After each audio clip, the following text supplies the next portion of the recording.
All right, well, we're sitting down at the Texas High School Coaches Association Coaching School, and I'm with Darby House, head football coach at Poteet High School. Coach, it's great to have you here today. Yeah, thanks for having me, man. It's an honor to be here. So today we're going to talk a little bit about what Coach does with a focus on the player and in learning a little bit about what they do. It's a concept where they're going to do things that are simple and that their players can do, and they're going to make it harder on themselves as coaches than it is on the players as far as all the things that you have to learn and do. So let's start off with really what your culture is built around, and I know a big part of that, as you told me, is the weight room.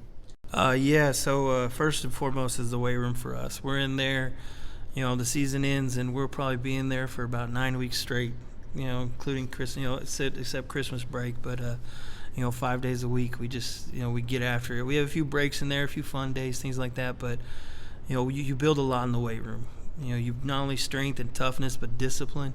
If you do it the right way, you can build your whole program through the weight room. That's what I believe. Mm-hmm. And it's kind of what we've made a living on. Poteet, we've got great kids that'll run through a wall for you, but you're not taking a kid that runs a 4.8 and turning them into a 4.4 in the off season. But I can take a kid who squats 315 and make him squat 450 by the year's over. And we've done that. Not every kid, but you have kids that can do that. And when you buy into the weight room and you buy in the way things done and run it properly and command discipline and do the right things, our program has made a complete 180 since we've done that. And in our first year, we were thrown into the job at Poteet, and it was, July. I think we were there for a week before we came to coaching school, maybe. And, that was our big thing. We just had to get disciplined. And me and Coach Valledio, my DC, we both kept saying we just got to get to an off season, And once we hit it, things steadily started climbing up the right way for us here at Poteet. And it's a big factor. That's the weight room. The weight room solves a lot. You can't always control the type of guy you have. We'd all love to have an offensive line that goes 6'4", 6'5" across the board, and 280 pounds, and they can run, and they're strong, and they're smart. But it's high school football, and so a lot of times, we have guys who are 6'1", 220 pounds, or 6 foot 205, but they're strong and they're athletic and they can do the things we ask them to do. Our prime example of that is our defensive tackles. They're probably two of our stronger points in our defense this past year, and they average, if you put them on top of each other and average their height, they're probably 5'5", if that. Never got pushed around, but they were two of our smarter, hard-nosed, hard-working kids, and did everything you asked, played with leverage, could split a double team, drop to the knee, split it. They did everything you asked, kept those linemen off our linebackers, and it's just things like that we feel, is learned in the weight room. All the little things you can gain from the, finishing every rep. The big thing we do is we split up all my coaches. One or two is at every station, and it's not there just to sit back and talk. I don't really allow. Not that I don't, but say that. But we don't as a coaching staff. I don't have to say it. We're on our kids because that's why we're here. We're coaching our kids. That's the fun part. Getting them better, getting them bought in, making sure everybody's getting to the right depth, doing the right thing. And, it helps when you have a great staff, which is what we have in Poteet, is a great coaching staff. And so that's kind of our big thing. And so in 2018, you take over a program that's 0-10. What were the challenges at that time to get these guys moving in the right direction? And you guys have moved in the right direction. 2021, going 10-2 and 18-5 over your time there. So what's been the key from taking them from a time when they certainly were down with their level of play to where they're at right now? The big and part of that was, like I said, the discipline part. We would go into games and we'd have, I think before I pulled the trigger, I think we would have 4 personal fouls, just dumb penalties a game. And then I just scrapped it and started playing freshmen, started playing younger guys. And we took from, kind of getting beat badly to now we're in games and now we're in ball games. And I'm going to be honest, some of the best coaching that I feel like I've ever done was in that 0-10 year. I coached my rear end off and tried to find ways to score points because we weren't disciplined, we weren't tough, and we had a game next week. and I hate losing more than anybody, so I'm going to coach as hard as I can. Whereas, this year, not that I didn't coach any different, but I knew what we had. I knew what we could do. And it's been a fun ride, and it's been fun to watch the development of our kids. Heck, we closed the weight room Monday and Tuesday because we're coming here, and I've not really, but it feels like I'm getting death threats from our kids, Just leave keys under the mat. We'll be there. We'll be fine. But that's the mentality and the basis that we've had is our kids, we've conditioned them to love the weight room. And it's a fun atmosphere, and it's what builds discipline in your program. Definitely, and you mentioned there, you said it this way, you pulled the trigger on it, and when you are struggling, one, I agree, I've been there, I've had those years where we didn't have a whole lot of talent, or we were incredibly young, and you become a better coach that year. You do have to coach in a way that you never had. It's easy when you have talent. It is. Yeah, but you said we pulled the trigger, right, that you made a commitment that we are going to do it this way, and in looking at that now, looking back at it, how big was that decision? Well, it was huge because at the time I think we were playing one freshman. He was our linebacker, turned into a 4-year starter, and he's signed to go play at Sol Ross now. But then we turned in from that one. Then we turned into playing 6 other ones, and then this year they were all seniors. And those 7 were the leaders of our team from that point on till they graduated. And, it also, and it makes a statement that I'm not, and all the kids know, I'm not afraid to play a freshman. We did it this year. He was our 3rd leading tackler. He's an outside linebacker, heck of a football player. He's going to lead our team for 3 more years. I'm not afraid to play the best player. And when you do that, and I did that so early, it kind of made the older kids realize, well, if we don't work, because I tell everybody, if it's a senior and a freshman and you're close, I'm going to play the freshman because I've got 4 years left of him.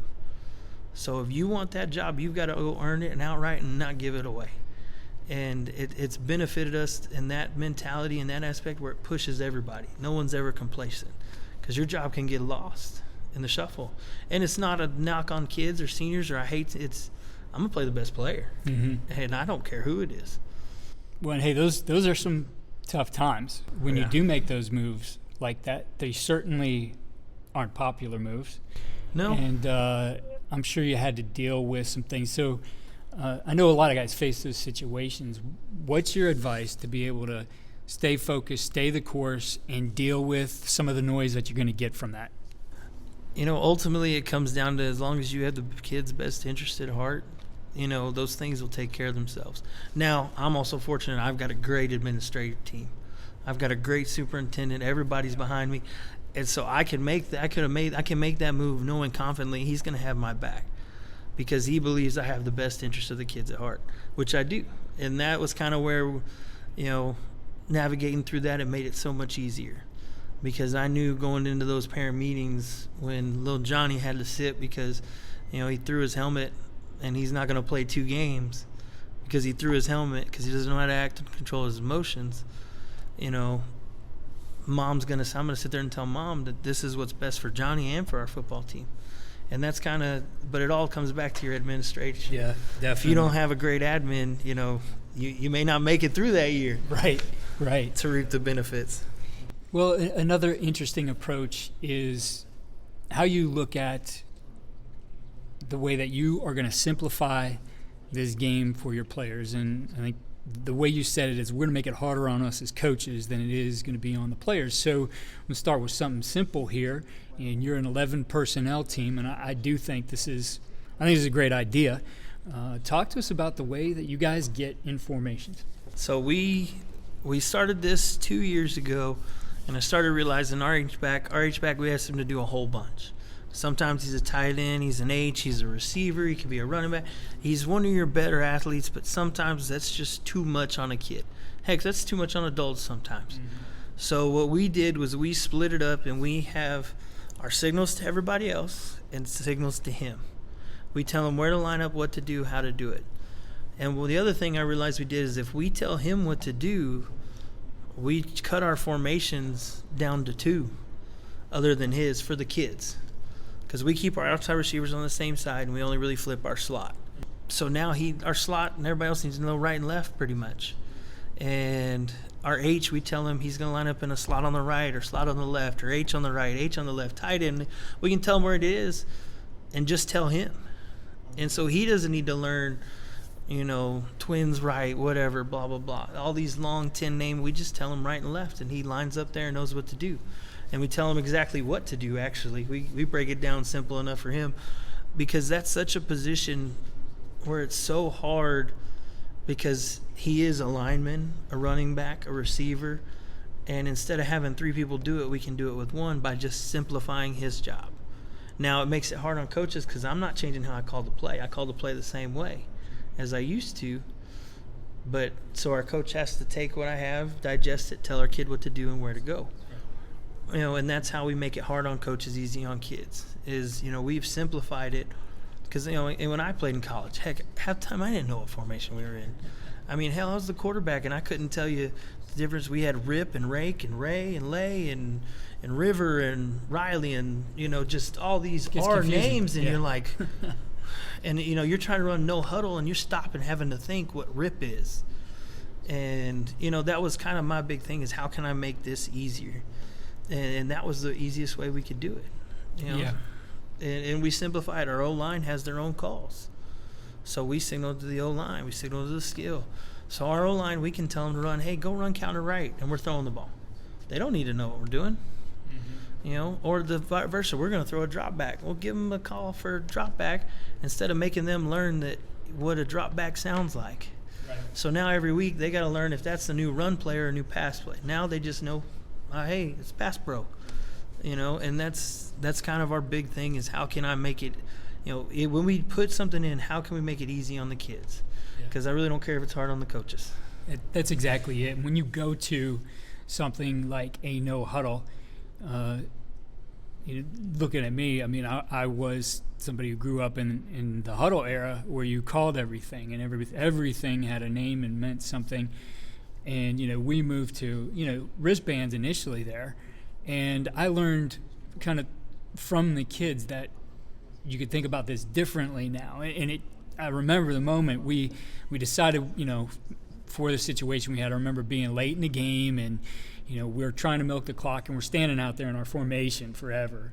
I'm like, why are we letting the defense just make their adjustments in a critical situation like this? So we're going to huddle in that situation. So the next week, practice, we had the huddle, and our guys are used to looking off the wristband to get their calls, and the quarterback calls a play in the huddle, and everybody looks at each other like, what did he just say?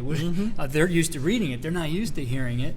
I said, you know what, guys? Get in the huddle. We'll signal it in. So you want to screw us up? Make our quarterback call a play in a huddle. Yeah. Nobody knows what's going on. And the line has no clue. Right. Now, the skill will know, but the H doesn't know. And that's kind of where we, that's part of my thing is, like, even in scrimmages, we don't huddle in scrimmages. And then when we do huddle, we do exactly what you said. We signal still. So we just stand back there together, look over, get a signal. Quarterback goes, everybody got it? Yes. All right, ready, break, let's go. And there's no talking, And that's the funny part, but that's exactly what we do, because we would get so confused. And even when we do our jumbo stuff and our heavy stuff, we signal it. Yeah.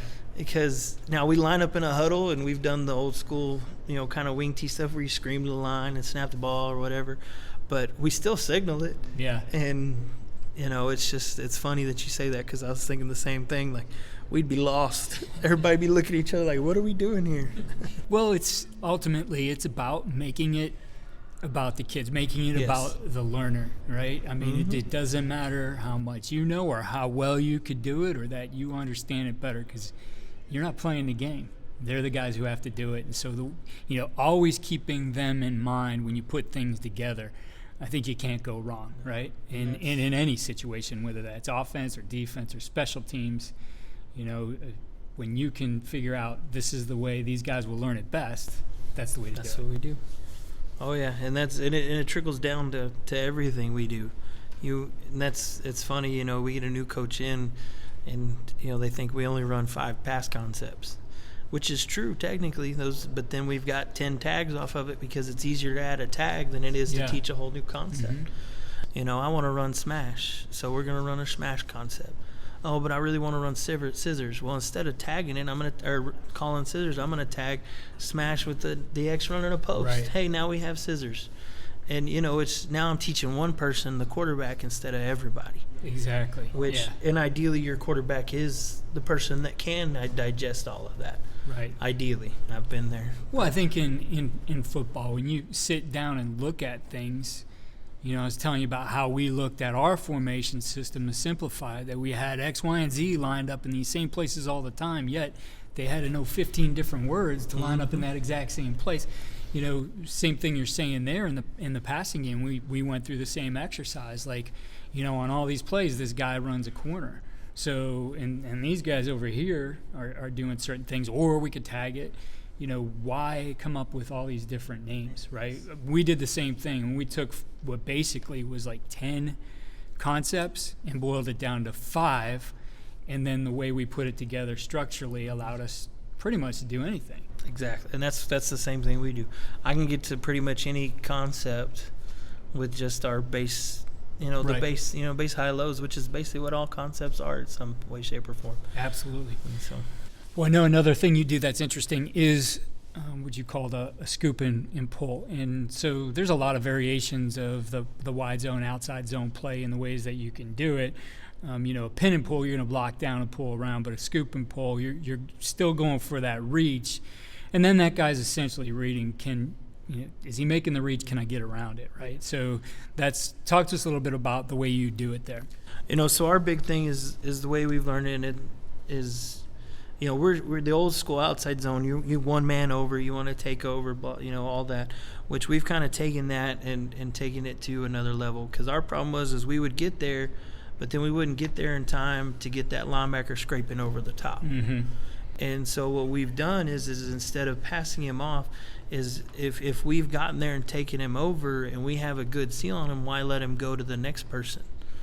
And so we've kind of taken that philosophy is if I'm a tackle and I've got a 5, if I'm working to get outside and I do get outside of and hooking him, instead of giving him up to the guard to go up, I'm going to seal it, and that guard's pretty much going to be tracking that linebacker. He's going to track that linebacker, and if that linebacker's there, he's going over the top, he's going to go over the top. So it looks as if we're pulling outside. And it could be if there's a 3 and a 5, then they both do it, and now the center looks like he's coming around the outside. And we've found a lot of success in it, in the fact that because we're looking for that lane, any lane we can get. Now, if we can't scoop, we're going to run you to the sideline, same as everybody else. But we're looking to where we're trying to get that seal and it's worked really well for us against the odd front teams because they'll shade to our H. Yeah. So we'll get a 5 and a 1. And so we'll get there, and that center takes over the 1, and we're tracking him, getting over the top. And then everybody likes to play games. So if they stunt to us, our guard takes over the 5 easily. Now we've got everything sealed. Kicking out, and now we have a huge run-through lane, which is kind of our big thing, and we work it all the time, is that that first bucket step. It's everybody has to be on the same step, same page, same thing, because we've got to go to where we're getting out. And it's a great play. It's even better when you draw it up. I know it's hard to see. Yeah. When you just talk about it, but it's one of those plays that we have a lot of home run plays on it. Mm-hmm. It's going back to when we played Wimberley our second year, the year they played in the state finals and lost to I think Mount Pleasant or somebody. I think we scored 3 times on that play. It's the same play. We just, we ran it out of a super heavy set because that was what we were going to run that game because we wanted to slow the clock down. Didn't help because we scored 35 and they scored 40 something. But, that was our big play against them. Yeah. Throughout the years, it's been a big hitter play for us. It'll go for 5 and then it'll go for 65. Right.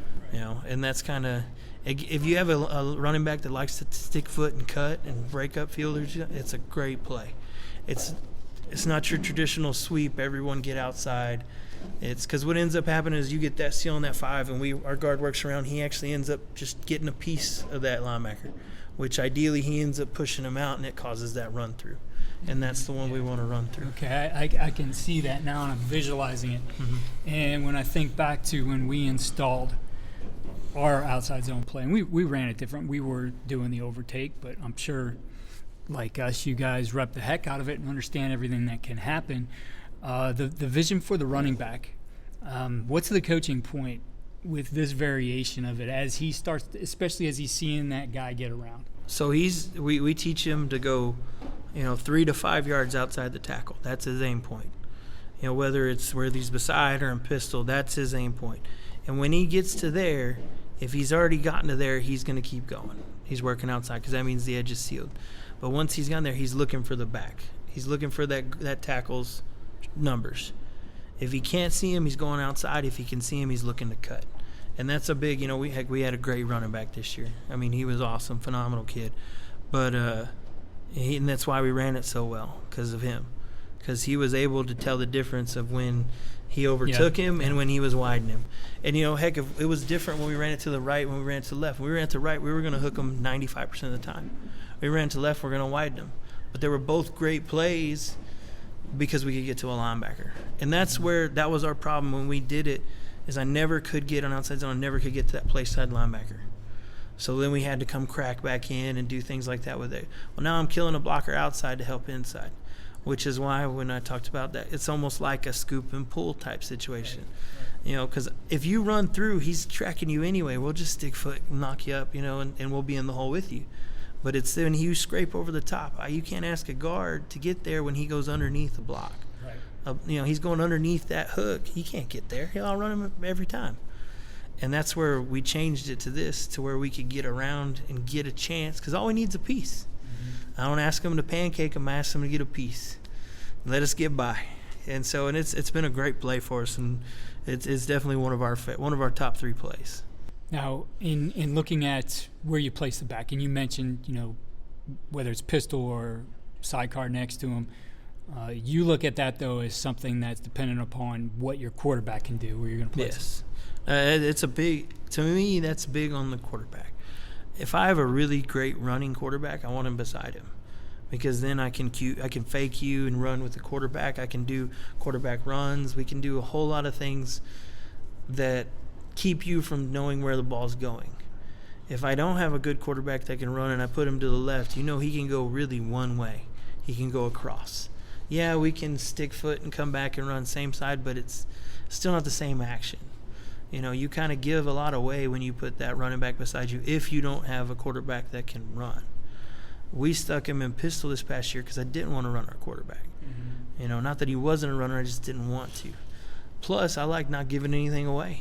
If our quarterback's on the left and our H is on the right, and I'm not running my quarterback, good and well we're probably running to the right. There's not much I can hide. But if we're in pistol, now I can go right or left. I can pull GH, I can run, outside zone, we can run power, you can do a lot more things in pistol if you're not going to run your quarterback. And so that's kind of our that's kind of how we judge, whether we're going to be pistol or behind, which we've done both. Will you look at that in terms of, your first team guy, second team guy? Do you do that, or is it all built around what the first team guy is going to do? It's built around the first team guy, but we work both. So we work them all year. We just have one that we're in 75% of the time comparative to 25% of the time, which like this year, I believe we may be more beside, but I'm not, we're still trying to figure it out. We're not quite sure. I think we'll be more beside. I like what we can do there, but I'm not just gonna guarantee that that's what we're gonna do. It just depends, man. But it is based around that first team guy. Especially high school football. Sure. There's a drop off. Normally your first team guy is a quarterback, your second team guy is a receiver or somebody you're gonna have to go take and teach them how to play quarterback in the next couple of weeks. So, in looking at what's right around the corner for you here, heading into camp, what's the philosophy for you as far as installing your offense? Been a lot of, over the last several years, things that have become trendy, the 3-day install or the 4-day install, whatever it might be. How do you guys approach the installation? Our big thing is because we have so few things that we do, and we've dumbed it down to not dumbed it down, I don't want to say that. We've simplified it. We've simplified it to where our kids already know it. So we walk into day one and we can run our offense pretty much. Now we do start over. We start from scratch like we do every year, which we'll do. I'm trying to think. I think we do I believe in like a more of a 1-2-2. Either it's 1 run, 2 quick game, 2 drop back. And then it doesn't necessarily have to be that, but we're going to put 5 things in a day until we get everything in. So in looking at starting to put it in context, the situations, because the game's always played in context. When in the installation process do you start looking at those things? So we'll start the first couple of days. You don't have any pads on. It's not, it's more just we're looking to get conditioning. We're looking to learn as quickly as we can, learn technique, learn your position. And then by the end of that week, that's when we start going into the down distance. So we break it down by the day. So for instance, on Mondays, our big third down day. We do a lot of third and longs. What are we going to do? And we rep it. So we'll talk about it on Saturday and Sunday, mainly Sunday. That hey, third and 7 to 10 or 7 plus. This is what we like this week. This is it. This is why. So we'll go and practice that on Monday. All third down, third and long, third and short. And then Tuesdays a lot of first downs. Your openers. You can't. And in my opinion, I think in the first drive, if you can get that first down, it's important. It's the most important thing, because I want to say statistically, I may be wrong, about half the time you score, in my opinion. So if you can get that first down, that's the most important thing. And so your openers are big, because your 1st and 5 is a lot better than 1st and 5, or 2nd and 5 is better than 2nd and 15. In looking at that, how much planning goes into those openers? How much time are you going to think about, this is what we need to start with this week, this is the sequence we should look at, etc.? One of my big things is why. Why does this work? Why are we doing this? Why does the defense do this? Why, and that's a big question on Sunday that we go through. All my coaches will break down a specific position. So for instance, like you have defensive ends. So why did he chase? Well, try to figure out his rules to answer why. Or is he just doing it just because? Because we need to know the difference. Of 20, counter plays where he's, in conflict, where he can either chase or sit, what's he going to do? Because going into it, I want to know what he's going to do. That way I can already have an idea. And then when he starts doing what he's not supposed to, now we know, now we can manipulate that. Now we can use it to our advantage. And so it's a big thing on me on the why, because you need to learn the why so you can learn the how, and how we're going to attack it, how we're going to do this. But, it just depends. I'm a big stickler on the other team's defense. I want to know why they're doing everything. Are they a big pressure team early? Are they pressure late? Are they a stunt team? Do they like to play man? Do they want to play zone? Do they want to play? I want to know the reasons. I want to try to get in the defense coordinator's head. That's what I've always done. That's what I've been a big, not only defense coordinator, but the kids. I want to know that guy, the guy that has the most interceptions to me is the best guy to pick on. Yeah. Because that means he takes the most risk. And so I want to know who that guy is, because I want to know if he's just a better athlete or if he is taking those risks. And because there's a big difference. Sure. If you're just a better athlete, you're going to win. You're going to win because you're better. But if you're winning taking risks, now I can get you to do something you're not supposed to. Right. Diggs from the Cowboys led the league in interceptions. They also gave up a lot of big plays. Yep. It's high risk, high reward. But I need to know who it is, because that's the person I want to go pick on. And I may lose. He may go get me once or twice. But my thing is, I want to go get him 3 or 4 or 5 times. Who's really going to win overall? And that's kind of, that's our big thing. So that's kind of what we base it on is. And openers are big. We normally put about 12 opener plays, which could be, similar plays or just different formation or different ways to run. But, it's openers are big. I like to script at least the first 10, 15 plays. I like to have a plan for, the first, third downs and things like that. Now, once you get into a game, you get in a flow, you kind of sometimes that stuff gets to the wayside. Not always, but – if you're able to run power right, for 4 yards every time and it's third and short, I know it says to run power left, but why would we run power left when we're going to run power right? And so, but, I'm a big believer in trying to, not over game plan, because I think you can over game plan, but just have a great idea of what the defense is going to do. Yeah. So in looking at, you talked about your coaches coming back to you, looking at a certain guy, knowing that, does that carry over to the game day? Are those guys looking at the same guys then on the field?